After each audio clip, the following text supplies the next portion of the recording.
안녕하십니까, 우짜입니다. 이번 이야기는 푸틴은 평화를 말하고 승리를 원한다 입니다. 들어가기 앞서 구독과 회원가입 감사합니다. 그럼 보시죠. 2025년 3월 13일 푸틴은 우크라이나와의 30일 휴전에 원칙적으로 동의한다 라고 말했습니다. 하지만 푸틴이 제시한 조건은 적대 행위 중단에 관심이 없다는 걸 분명히 알려줬으며, 오히려 푸틴의 행동은 싸움을 계속하고 전장에서 그리고 전쟁에서 승리하는 데 관심이 있다는 걸 확인시켜 줬습니다. 물론 푸틴이 트럼프와 외교를 할 의사가 없다는 건 분명히 아니었는데, 푸틴은 자신이 받아들일 수 있는 거래를 성사시키고 서부 국경을 보호하기 위해 반드시 필요하다고 생각하는 것을 협상을 통해 얻을 수 있다면 외교를 통해 그렇게 할 것이었다고 우짜는 봅니다. 단, 아직도 우크라이나전과 관련한 각종 내러티브 또는 구라에 속고 있는 사람들을 포함한 모두는 2025년 현재 유리한 위치에 있는 푸틴이 외교적 양보를 하지 않을 것이라는 사실을 분명히 알아야 하며, 이는 곧 러시아 안보에 필요하다고 생각하는 조건을 트럼프 등이 제공하지 않을 경우 푸틴은 무력으로 자신이 원하는 것을 쟁취할 때까지 계속 싸울 것이라는 걸 충분히 예상하게 만듭니다. 여담인데, 우짜가 우크라전과 관련한 각종 내러티브 또는 구라에 속고 있는 이라는 표현을 한 이유는 한국을 포함해 미국과 유럽에 있는 사람 중 억수로 작은 숫자만이 우크라전의 실체를 알고 있으며, 그보다 더 작은 숫자의 사람들만 이런 현실을 이해하거나 인정하고 있기 때문인데요. 2025년 현재까지도 극소수의 사람들만이 이해하거나 인정하려는 우크라전의 핵심 딜레마는, 첫 번째, 러시아는 군사적으로 분명히 우세한 위치에 있고, 두 번째, 군사적으로 확실하게 우위에 있기 때문에 러시아는 서부 국경 안보 문제를 해결하기 위해 협상할 필요가 없으며, 세 번째, 일반인들이 알고 있는 것과 달리 협상된 합의가 필요한 쪽은 완전한 군사적 패배를 회피해야 하는 우크라이나라는 사실입니다. 관련해서 푸틴의 2025년 3월 13일 발언 내용을 옮겨보면, 푸틴은 러시아는 적대 행위를 중단하자는 제안에 동의한다 라고 운을 뗀 후, 푸틴 자신은 잠시 전쟁을 중단하는 것에는 큰 관심이 없으며 우크라이나 전의 원래 원인을 제거할 장기적인 평화에 전념하고 있다라고 얘기했습니다.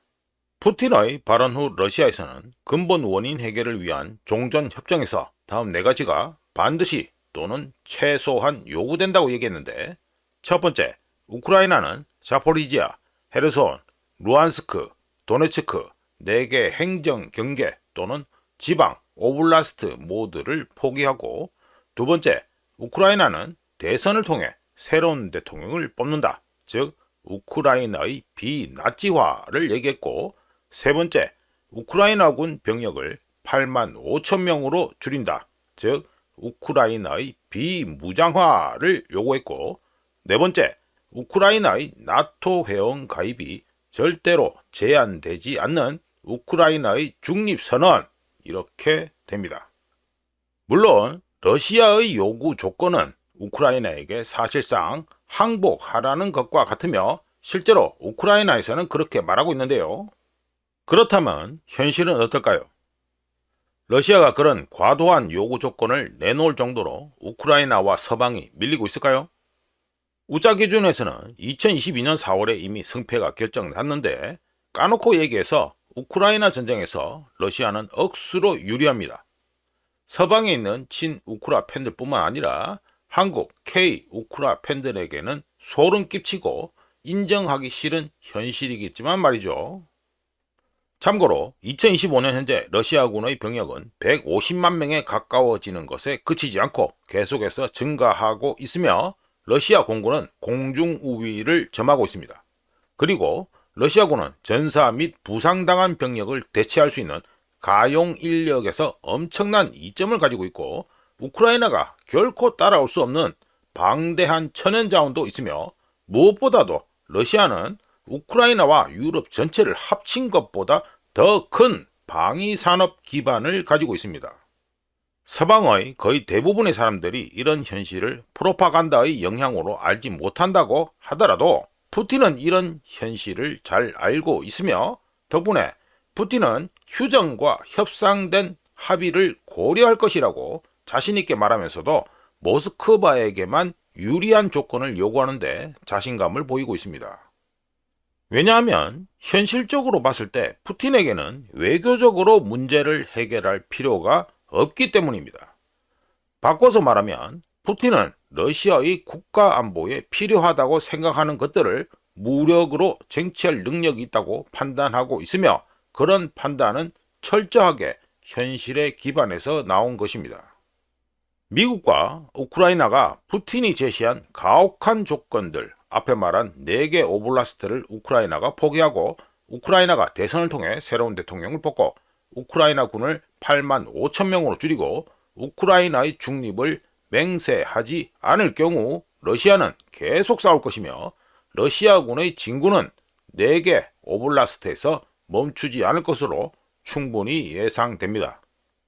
참고로 푸틴이 협상을 통해 승리를 쟁취하지 못할 경우 2025년 4월 현재 가장 가능성이 있는 시나리오는 최소한 드네프르강 서쪽에 있는 땅을 러시아군이 계속해서 점령해 나아가는 것이라고 우짜는 봅니다. 한편 우크라이나와 마찬가지로 러시아 강경파 대부분도 4개 오블라스트만 취하는 걸 반대하고 있습니다. 워싱턴 포스트와 전화 인터뷰한 가이두크는 말도 안 되는 감정적인 언론 보도에 신경 쓰지 않으며 우리에게는 승리가 전부다 라고 말했으며 추가로 우리는 꼭두각시 젤렌스키를 쓸어버리고 키우를 해방시키고 오데사에 도착하고 우리의 원래 땅을 해방시킬 것이다 라고 했습니다.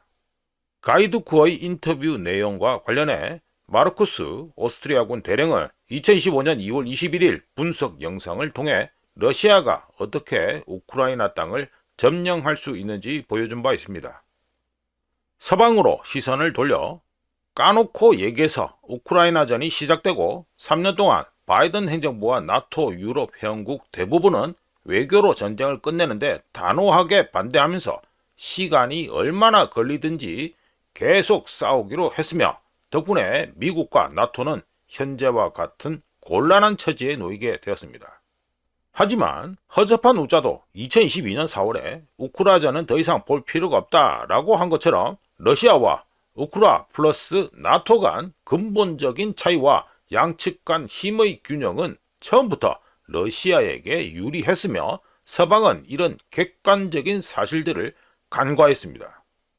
즉 다른 건 제쳐두고라도 군사적으로만 봐도 용서할 수 없고 무능한 결정들이 3년 동안 이어졌으며 그런 결정들의 결과로 인해 우크라이나 국민들은 2가지 결과 중 하나를 받아들여야 할 운명에 처했습니다. 어떤 결과? 푸틴이 원하는 거의 모든 것을 러시아에게 내주는 불쾌한 협상 타결을 하거나 현실을 인정하고 계속 싸우기를 거부하면서 역시나 러시아가 제시하는 항복 조건이 무엇이든 받아들이는 것으로 말이죠. 관련해서 우짜는 우크라이나에게 남은 건 무조건 항복밖에 없다는 소리를 2022년부터 했으며 2023년 5월 전쟁 그리고 정책과 타이밍이라는 포스팅에서 화면에 나오는 주장을 한 바 있습니다.